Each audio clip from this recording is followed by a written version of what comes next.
Y bien, estamos con el urticante Aldo Mariátegui, que acaba de publicar un libro muy entretenido, muy bueno, diría yo, el octavo ensayo, acerca de la izquierda peruana. Aldo, ¿qué tal? ¿Cómo estás? ¿Qué tal? Buenas noches, gracias. Bueno, el nombre, el libro es, en el mismo nombre, es una especie de provocación, el octavo ensayo. Es una provocación, se habló de Quinta Espada, pero al final preferí el octavo ensayo. Espada, la Quinta Espada ya vamos a poner. No, pues eso ya... Pero ya de connotación sangrienta, ¿no? Porque claro, el octavo, Mariátegui escribió los 7 ensayos, claro, y este no podría ser pues de ninguna manera el octavo ensayo, ¿no? Porque está en la línea exactamente contraria. No, para nada. Pero ¿cómo has hecho tú para, digamos, hay toda una parte acerca de Mariátegui acá, sí, ¿no? Que incluso contiene una serie de información que me imagino que viene de fuente familiar. Mi padre me contaba todas esas historias, sí, básicamente. A pesar de que muere muy... Mi padre era muy joven cuando muere José Carlos, tenía solo 7 años, tiene pues todo el background familiar, entonces te cuenta todas esas historias que le contaban las tías, las abuelas. Claro, tú eres nieto de José Carlos Mariátegui, tu padre era hijo de él. Hijo, sí. ¿No es cierto? Sí, claro. Sí. Y hubo varios hermanos, 4 hermanos, Eran ¿no? 4 hermanos, más una hermana mayor que era extramatrimonial. Victoria, mayor que ellos. Antes del viaje a Europa tiene a Victoria Mariátegui Ferrer, que creo que ya falleció. Claro. Y Sandro Mariátegui es, ¿cuál es la vinculación? Sandro es el mayor de ellos. De ahí viene mi papá, que es Sigfrido, le puso el nombre por los nivelungos. El tercero es José Carlos, y el cuarto es Javier, todos fallecidos. Ahora, tú le atribuyes mucha importancia al resentimiento social en la posición ideológica por la que, digamos... Nietzsche ha escrito de eso, y Gregorio Marañón tiene un ensayo muy bueno sobre el resentimiento social, tomando a Tiberio, al emperador Tiberio, como base, y lo ves en muchos revolucionarios, en mucha gente. O sea, el resentimiento social es un motor fuerte. Se manifiesta en Velasco cuando le grita al embajador americano: no me gustan los ojos azules. O sea, es una cosa que está ahí adentro, y es, lamentablemente, el odio, el resentimiento es también un motor político. Yo creo que hubo algo, es una teoría que yo... No, pero tú también señalas... Mi tío Javier me la discutía mucho, ¿no? Que era absurdo que él tuviese resentimiento social, puesto que ustedes descienden de la nobleza, con lo cual aprovechas para decir que eres noble. No, yo no desciendo, en el libro. No. Lo que digo es la paradoja que la familia de él en España tenía puesto vínculos con la nobleza, pero tenían un título, ¿no? Tienen títulos, todavía están vivos. Pero sé que a ti te toca también. No, porque nosotros nos fuimos a América, ya somos otra rama. Pero claro, están parentados con ellos directamente, pues son del mismo caserío en el País Vasco. Pero lo que voy es que él igual sintió este rechazo cuando trata de meterse al Jockey, al Hípico, que era la zona Pinduca de Lima en ese momento, y ya cuando trata de intimar mucho tiene un rechazo fuerte, y eso coincide con su vuelta hacia el socialismo. Entonces yo tenía esa teoría, se la decía a mi tío Sandro, el psiquiatra, que la tomaba muy mal, ¿no? Mi tío Sandro, un hombre de izquierdas aparte, decía que no, que es una tontería.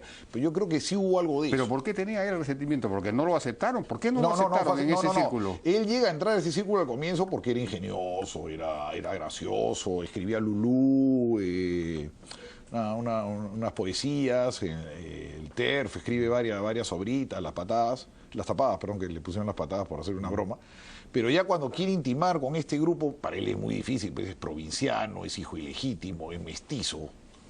Tenía todo en contra, ¿no? En la Lima de esa época. Entonces cuando él empieza a enamorar a la chica, se quiere meter, lo abren. Y yo creo, hay cartas en Caretas, incluso Caretas publicó unas cartas muy interesantes hace años de eso. Entonces yo creo que eso le marca bastante. Ahora, en el origen del sentimiento izquierdista no está necesariamente el resentimiento social, sino también eventualmente la culpa de pertenecer a una clase Eso es muy alta, fuerte. Yo no sé si se daba en él, pero en el catolicismo es muy fuerte, porque el catolicismo tiene esta exaltación de la pobreza. ¿No? Que entres por el hueco de la aguja, que el hueco de la aguja era una puerta, en realidad, no era la aguja. Le decían una puerta que había en Jerusalén. Entonces, tú ves, pues, por eso Weber explicó que los países protestantes tienen ese gran desarrollo económico capitalista, porque ser exitoso en el negocio era una manifestación hasta divina. Y cuando eso se junta con el judaísmo de Estados Unidos sale pues ese producto maravilloso de capitalismo puro, mientras que en los países católicos pues está esa culpa, se exalta al pobre, ¿no? Hoy día, por ejemplo, veo el titular del periódico Hildebrand, y es un ataque a Kuczynski porque le ha ido bien en los negocios. Entonces, claro, tú dices, esa es la mentalidad del país, no es porque sea pues un corrupto o algo así, sino que le fue bien en los negocios, esa es la acusación. Bueno, ahí va parte... Entonces te das cuenta que esa es la mentalidad que hay en el país, ¿no? O sea, absurda, ¿no? Y mucho el catolicismo. Bueno, del catolicismo. Bueno, y ahí habría varios de los izquierdistas posteriores, digamos, a Mariátegui, que estudiaron, dices tú, en el Colegio religioso, en la Inmaculada, sobre todo marcó mucho Romeo Luna Victoria, ¿no? Y este otro sacerdote que estuvo en la Reforma de la Educación, que se me ve el apellido ahora mismo. Tengo su cara en la... pero no me acuerdo. Gente que estudia muy de izquierdas. Garatea en la Recoleta. También, Garatea sí. metió una lavada de cabeza ahí también. Pero no era tan... Garatea no era... Bueno, sí, había efectivamente tenía una cierta sensibilidad. No fue profesor mío, pero... Ahora, tú aquí dejas claramente establecido que Mariátegui no tenía una tendencia leninista, sino gramsciana. Digamos, sí. Él creía en llegar al poder a través de construir la hegemonía cultural, el sentido común, digamos, a través de una dominación ideológica de la sociedad. Un poco como lo que pasó con la tierra es quien la trabaja, que se hizo, la gente lo internalizó. Por eso la reforma agraria cuela también, ¿no? Porque la reforma agraria era sentido común en ese momento. Lo vuelve sentido común entre comillas, exacto. Claro, lo vuelve todo el mundo creía en la reforma agraria. Claro, y la frasecita esa penetró muy bien, ¿no? Entonces no era, digamos, no creía en la teoría del partido que toma el poder por la violencia. La vanguardia iluminada que lleva a cabo la revolución. Él, como dice, en Italia desposa una mujer y varias ideas, y él trae las ideas de Gramsci aquí. Entonces, él por eso choca tan fuerte con los estalinistas criollos, choca con Vittorio Codovilla, que era pues el jefe de toda la internacional comunista en Latinoamérica, y el Kremlin no lo quería. Y yo creo que la desaparición de su libro Ideología y Política, que era el libro de él, iba a plasmar su ideología, valga la redundancia, tal cual, se perdió. Y yo creo que lo desaparecieron. Yo creo que ese libro lo desaparece. ¿Terminó de escribirlo? Lo escribe y se lo manda Falcón a España, y Martínez de la Torre, que es tío de Ernita Martínez, curiosamente, que era su secretario, Martínez de la Torre le enseña después los vouchers que lo había mandado por correo. Sin embargo, Falcón en España dice que nunca recibió el libro. Y él hasta el día que se murió dijo que nunca recibió el libro. Entonces, o el libro se perdió en el camino, o Falcón mentía, porque Martínez de la Torre sí lo había despachado, era incondicional en mi abuelo. Era imposible que Martínez no lo haya mandado.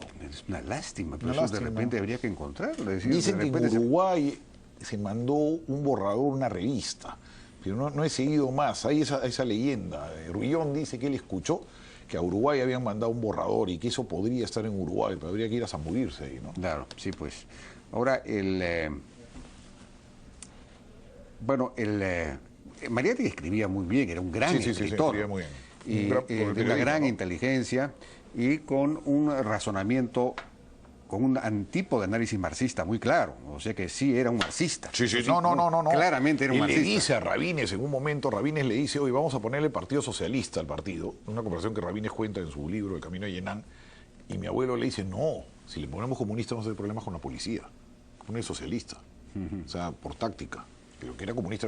Después cuando Sandro hizo esa campaña para decir que era socialista, nomás que no, como mentira. Si él habla muy mal de los socialdemócratas en defensa del marxismo, pues, claro. Se pelea con Henry Deman y con los socialdemócratas. Él no era socialdemócrata para nada. De acuerdo. Para nada. Ahora, él sí tenía una visión pues utópica acerca del Ande peruano, ¿no? Porque su gran aporte es este ensayo sobre el indio, claro, ¿no? Pero su visión del indio es una visión comunitarista, ¿no? El comunismo primitivo. Es que hay el mismo error que los populistas rusos, que piensan de que porque hay un germen, hay estos intercambios, y tú debes conocerlo bien como antropólogo, estos intercambios que hay comunales, este trabajo colectivo, y había un germen de socialismo. Claro.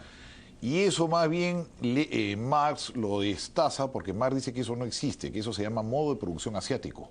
Y tiene un ensayo sobre ese tipo de gobiernos que es el control de recursos, etcétera, con un emperador. Claro, pues en una comunidad campesina desde hace siglos, las tierras se heredan familiarmente, claro. En realidad. Cuando hay una producción colectiva es por imposición del Inca. El Inca impone las tierras del sol, impone las tierras de la iglesia, para sacar tributo. Exacto, es un salto... lo colectivo es una manera de sacar tributo. Es un salto muy audaz, decir de que la comunidad indígena iba a salir el socialismo. Ahora hay una carta de Vera Saluni a Marx preguntándole por el MIR ruso, que es parecido a la comunidad andina, y Marx habla como medio entusiasmado del tema, pero tampoco lo aterriza. No. Esa es la única vez que Marx se acerca un poco más. Pero yo creo que era muy... Aparte, una crítica que yo le hago acá, es que mi abuelo no conocía la sierra, solamente había ido a Huancayo el año 17. Tenía una visión mítica. Una vez le pregunté a mi padre, y mi padre me dice, yo le digo que bien conocía el país, le digo, todo esto es que, no, me dice, más conocí Europa, me dice mi padre, yo le digo, ¿por qué no? Solamente fue a Huancayo. Probablemente no leyó Garcilaso tampoco. No, sí lo había leído. Sí lo había leído. No, sí había leído Garcilaso,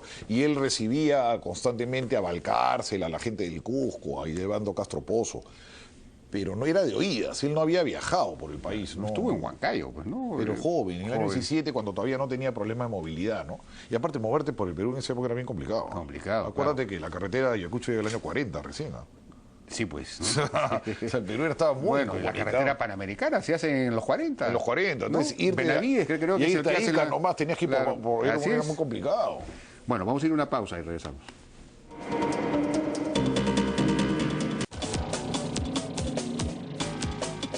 Bueno, cómo podrías tú resumir la evolución posterior de la izquierda? Pues es un libro sobre la izquierda hasta la actualidad. Sí, sí, sí. Y bueno, tu tesis básica es que la izquierda ha sido nefasta Muy para mala, el Perú. muy mala, muy mala, sí. Nefasta Muy para el mala, Perú muy porque mala. solo ha traído problemas. Sí. Y Una gran masacre de sangre con Sendero Luminoso, el MRTA y la complicidad de la izquierda. Una crisis económica brutal que duró pues 25 años con Velasco. Una destrucción de la educación con el SUTEP. Un centralismo en Lima motivado por la reforma agraria y por las migraciones general del campo y el terrorismo. Por donde veas han metido la mano y hecho mucho daño. Es impresionante. Bueno, ahora, pero digamos, Y ahora la minería, ¿no? sí, pues O sea, ahora en el momento que más teníamos que abrir minas para que cuando cayese el precio, con volumen, las exportaciones pudiesen tomarle el relevo, no dejaron abrir minas. Han sido muy... Camisea, también el año 88, Discanseco, el alcalde del Cusco Claro, Estrada. No demoraron- dejaron, el año 88 estaba listo, Camisea. Han sido muy nefastos, mucho daño han hecho. sí, el Perú sería otro país ahora, No, sí que no hubiese habido, completamente. Si no no hubiera habido, sobre tendríamos todo un nivel de desarrollo. Velasco y Sendero, la destrucción de bienes de Sendero se calculó en 20.000 millones de esa época. ¿Te acuerdas? Los dinamitazos y las torres. No, el daño que ha hecho es descomunal. Y ha matado más pobres. ¿Ah? Es el grupo que más pobres ha matado. Y generado. Engendrado pero pobres. y las llamadas conquistas sociales, por ejemplo, la ley de las 8 horas. Claro, eso no fue protagonizado por... Los anarquistas, básicamente, Era sí. básicamente los anarquistas, que en Jonquén, realidad Lévano. tú podrías decir que son hasta liberales, más que... Era la izquierda de esa Era época. la izquierda ¿no? de esa época, sí. Jonquén, Lévano, todo ese grupo, sí. Sí, o sea que tampoco se puede atribuir a la izquierda moderna marxista, de origen marxista. Además iba a llegar, ¿ah? No necesariamente por ello. Era, No. era un movimiento irresistible a nivel mundial las 8 horas. ¿no? Además, o sea, hasta creo que hasta la gente derecha lo hubiera aceptado. Era una cosa, no puedes tener un ser humano trabajando más. Bueno, pero la reforma agraria, por ejemplo, que fue efectivamente tuvo consecuencias muy destructivas en el agro y en el país en general. Sin embargo, era un sentido común, era No, un totalmente, consenso. sí. Belaúnde comenzó Hasta a aplicarla. Beltrán hizo una Hasta comisión. Beltrán hizo una especie de... Una comisión. una Ahora, comisión. ahí hay un tema interesante. Yo siempre sostengo que, por ejemplo, el otro día conversaba con Neira, que nunca pensé que me iba a sentar con Velasquita, me senté con Hugo Neira, muy simpático, hace unas grandes invitaciones. Y Neira me dice, mira, lo único que te puedo defender de la reforma era que se hace un desastre, ha minifundizado el país, se tiró abajo todo. Neira me dice, fue un desastre. Pero ha evitado que Sendero llegue al poder. Si no hubiera habido reforma agraria, Sendero ganaba. Yo creo que no, que al desaparecer el orden antiguo, injusto, por cierto, del Gamonal, etcétera, se crea un vacío donde entra Sendero. Claro, Y el otro día me da la razón, primero Levitsky, conversando con Levitsky, el politólogo americano me dice, claro, si hubiera estado el Gamonal, Sendero no entraba, el Gamonal se hubiera encargado de Sendero. Así es. Y después me dijo, Bruno Seminario, un libro muy bueno que ha escrito de economía, que lo recomiendo, muy bueno, el último que ha sacado, que es un tratado, toda la economía peruana de los virreyes, Sí. también dice lo mismo, dice él de que el vacío que genera Sendero, la caída del gamonalismo, genera la entrada de Sendero, que si hubieran estado los gamonales y ese sistema mal que bien no hubieran podido entrar, ese Claro, sistema era porque muy duro. los gamonales manejaban el sistema de prefecturas. Claro, Entonces las manejaban- prefecturas tenían realmente cierta fuerza y en fin, No hubieran dejado ni que hubiera ido ningún tipo de la Universidad de Huamanga a hablar ahí, se lo hubieran tirado en 2 minutos. O sea, el sistema del gamonalismo era muy fuerte. Ahora, también es cierto que ese fue el sistema al que apuntó Mariátegui, ¿no? El modo de producción servil, el servilismo. Era feudal, pues, el era un sistema feudal, era un o sistema muy semifeudal, como feudal. le llamaban. Y que todos vivían mal, porque el otro día me estaban explicando que el Gamonal, la Casa Hacienda, vivían tan mal en la sierra, casi un poco mejor que los campesinos. Tampoco era que la producción era muy baja, la productividad. Pero lo que es increíble es que la reforma agraria, en eso tenía razón, en el sentido de que tú tenías de alguna manera pues que terminar con ese régimen. En la sierra, en la sierra, En sí. la costa no. Pero lo increíble es que no redistribuyeron las tierras de las haciendas a las comunidades, porque esas tierras habían pertenecido a las comunidades antes, ¿no es cierto? Ya han sido despojadas Pero esas tierras. ahí se equivoca. No hizo, y pretendió hacer SAIS por un Las lado, SAIS. cooperativas de producción por otro lado, que no funcionaron. Las SAIS, solamente las SAIS Tupac Amaru todavía existe, Sí. ¿ah? Todavía existe, Sí, funciona, sí. funciona. Pero la mayoría se parcelaron. O sea, Ah. ahí se cae pues la tesis de mi abuelo respecto a que el socialismo está en embrión. En cuanto le dieron las tierras, toditos se repartieron las tierras. Claro, pero nadie, todo el mundo quiere pues... Porque su son comunidades de entre comillas. O sea, Son tú vas y comunidades. al final son parceleros. Desde la época de los incas, las comunidades, los no. hijos heredan las tierras de sus padres, desde esa época. No. Las comunidades, Vargas Llosa tiene un ensayo muy bueno respondiendo a la realidad. Las crea el virrey Toledo. Claro, Las eso trae sí. de Castilla, no son No, incaicas. bueno, lo que hace Toledo en las realidad... trae de los comuneros de Sí, Castilla. no, En no, realidad no, el virrey no. Toledo Sí. no son de los... Ese es otro mito que te ponen en el colegio, eso Ahí no es hay, verdad. hay un gran ensayo de Fernando Fuenzalía, que a mi juicio es la persona... También, exacto. El mejor analiza eso. El mejor analista de todos esos que de alguna manera ha sido ninguneado dentro del IEP y todo lo demás.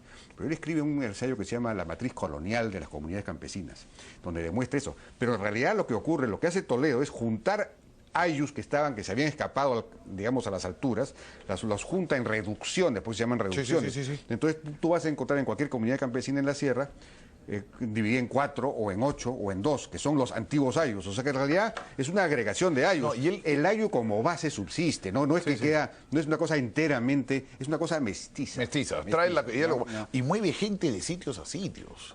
Claro. Mueve cusqueños al norte, mueve etnias para que no se rebelen contra la colonia.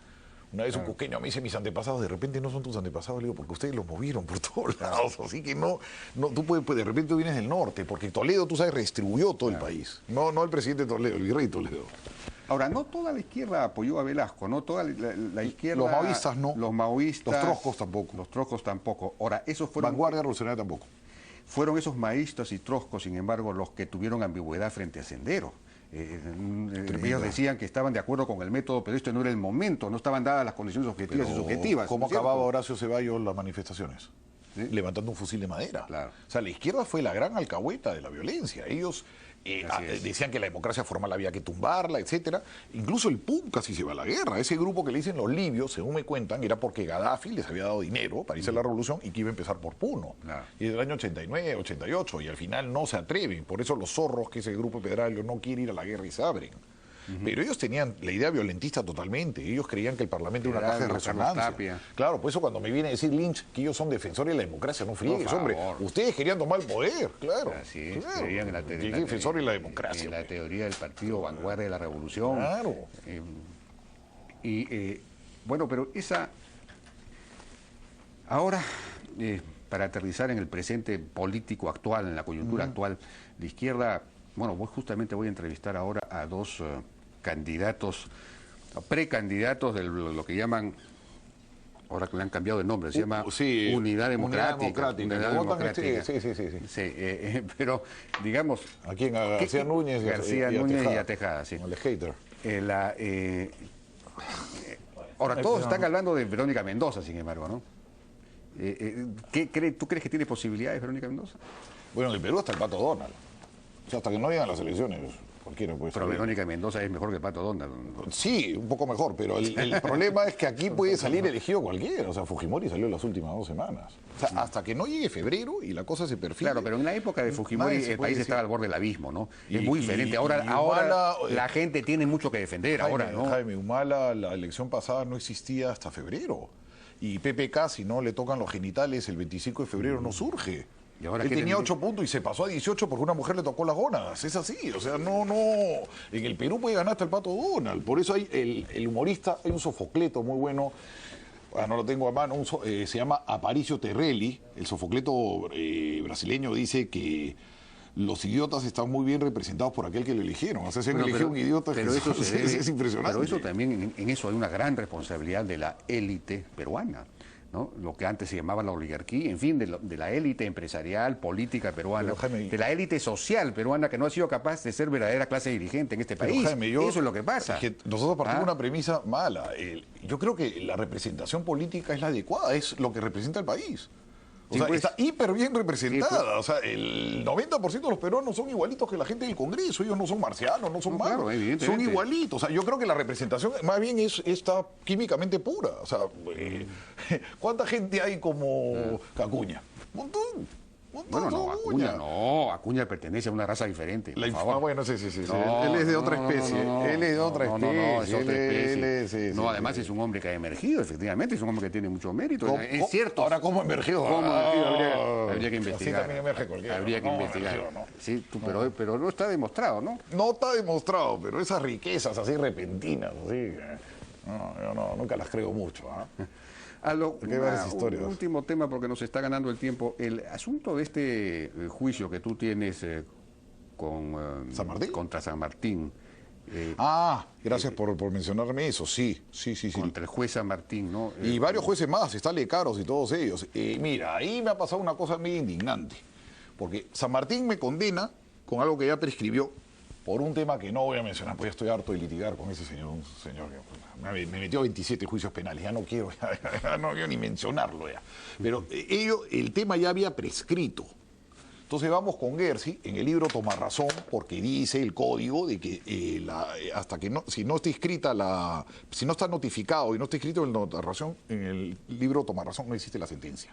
La sentencia vale en cuanto se notifica. Ya. Entonces vamos con un notario, abrimos el libro, no estaba la sentencia, el notario pone, efectivamente he venido acá y no hay ninguna sentencia del señor Mariátegui inscrita. Entonces ya había prescrito. Y San Martín me mete 6 meses después me llega la sentencia. Entonces San Martín, usted no puede sentenciarme porque ya pasó, ya prescribió. No, porque tomamos la decisión en sala. Entonces, yo soy telépata. O sea, yo me voy a enterar que usted se ha sentado con los otros 5 ahí y han dicho, ya, Mariátegui está condenado y ya está condenado y ya eso existe. No funciona así, le digo, no puede ser tan informal. No, que así funciona, que no sé qué. Y ni siquiera me acepta una excepción, mira qué prepotente. Entonces nos vamos al Consejo Nacional de la Magistratura y nos hemos ido a Poder Judicial con un amparo. El Poder Judicial ha demorado 1 año y pico y recién vamos a ver la vista oral. Mira cómo ha demorado, que yo creo que eso lo han aguantado, no sé, tengo mis sospechas. Y el Consejo Nacional de Magistratura tampoco, porque ahí estaban, pues, no sé, San Martín, yo no sé si el señor García Núñez, no sé pues, si el otro señor Talavera, pero la cosa es que también sigue ahí aguantado. Entonces, claro, tú no te haces justicia por ningún lado. Es terrible. Pero ahora se va a ver la Por lo menos que me digan sí o no, ya, pero dígame algo. De acuerdo. Sí, pues por lo menos ya se va a ver y vamos a ver que San Martín, bueno, no quiero hablar más de San Martín. Estaremos atentos entonces. Bueno, Aldo, muchas gracias por tu participación y buenas felicitaciones por este libro, porque es un libro que tiene mucha información que no se conocía, mira, mucha información de detalle. Así sea de izquierda, y que Mariátegui es un imbécil, es todo lo que tú quieras.